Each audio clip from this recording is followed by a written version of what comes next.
This is New York Comic Con 2016, and I'm here with ComicsVerse.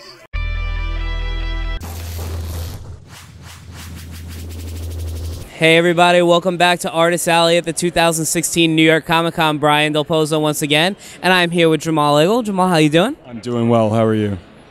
I'm good, I'm good. So, we're counting down the home stretch. It's Sunday afternoon. How's your con been for these 4 days? Exhausting.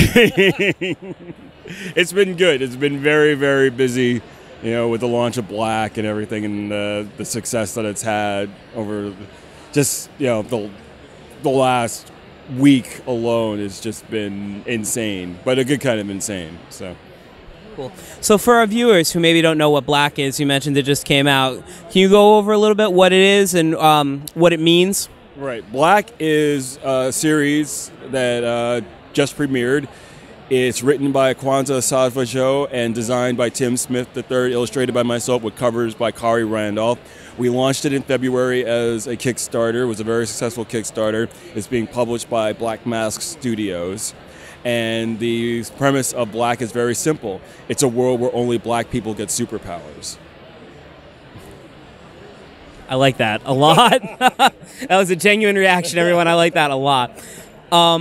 So, you know, I'm curious. You've brought up that it began life as a Kickstarter. Right. Do you find that, like, in the with the existence of crowdsourcing and Kickstarter and things like that, like, do you find that it's easier to get series like that off the ground? Because that's certainly something that, especially in this political climate, a lot of publishers maybe wouldn't greenlight from the outset. Well, that's true. I don't know if it makes it easier, but it definitely levels the playing field a bit. I mean, you know, with any project, funding is a constant concern. So what Kickstarter allows creators to do is it gives them a bed. You know, it gives them a safety net, or somewhat of a safety net, to see their projects through fruition. Now, just like with everything, you know, everything that could possibly happen, you know, overages and, you know, things go awry, shipping, what have you. But at least that money is there.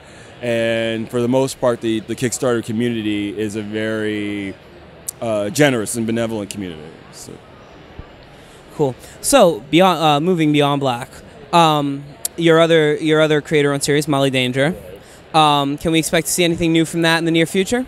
Well, we had the ACTIONVERSE crossover, which came out earlier this summer, where I'm working on Molly Book 2. And it's taking a little bit longer because of the work that I'm doing on Black as well, but it is coming. It will be coming hopefully relatively soon, but I am working very hard on that. And there will be some news, some Molly-related news, probably towards the end of this year, beginning of next year. We've got something planned that's going to be pretty cool. So, how mysterious. Okay, just so then moving on really quick, I just had a question, because, you know, there's obviously so many fans here. Comic-Con has grown so large as this major pop culture entity that's beyond comics. And right now, a character that you're relatively closely associated with, Supergirl, is kind of having a moment in the sun. The series was successful on CBS last year, moving to the CW. Have you noticed a uptick in interest in your work on Supergirl and in the character since the series premiered? An uptick in interest and a lot. It's just a bit of validation for what Sterling Gates and I were doing on the series. You know, just, you know, getting mentioned in articles when they discuss the series, or, you know, things connected to the series. You know, we rightfully or wrongly we sort of get connected with this quote unquote renaissance of diversity that's happening at Marvel and DC, and I don't think we really saw it that way. But we were basically endeavoring to create a version of the character that we were proud of, and I could show to my own daughter, who's now 8 years old.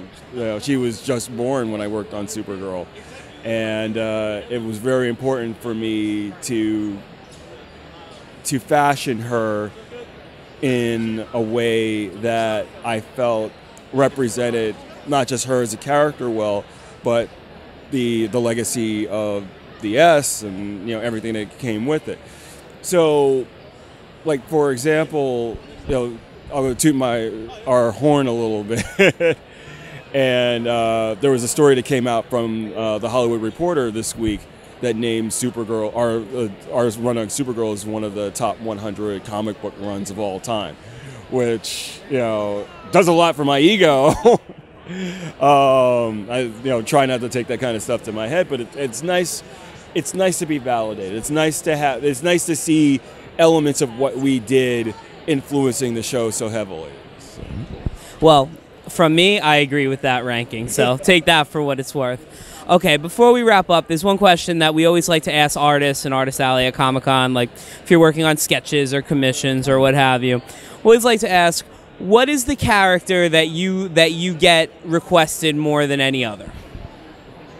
I think, honestly, I think it really depends on what I'm doing at the time, or, I get a lot of Supergirl. It used to be that I would get a lot of Nightwing, or I'd get a lot of Firestorm when I was working on those books, but I think probably Supergirl is the one that people ask me for the most. Well, with a top 100 run, how can you... Yeah, that's true. That's true. Smoke 'em when you got 'em. All right, so where can people find you online, social media, etc., when they want more information, what you got coming out, or just want to know what you have to say? You can just type Jamal Igle into your search engine. I'm all over the place. I'm on Facebook, Twitter. I'm on Instagram, but it's all under Jamal Igle. I make it very easy for people to find me.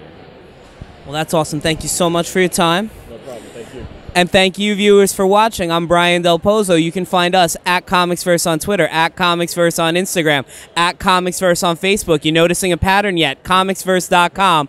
Find us there. See you later.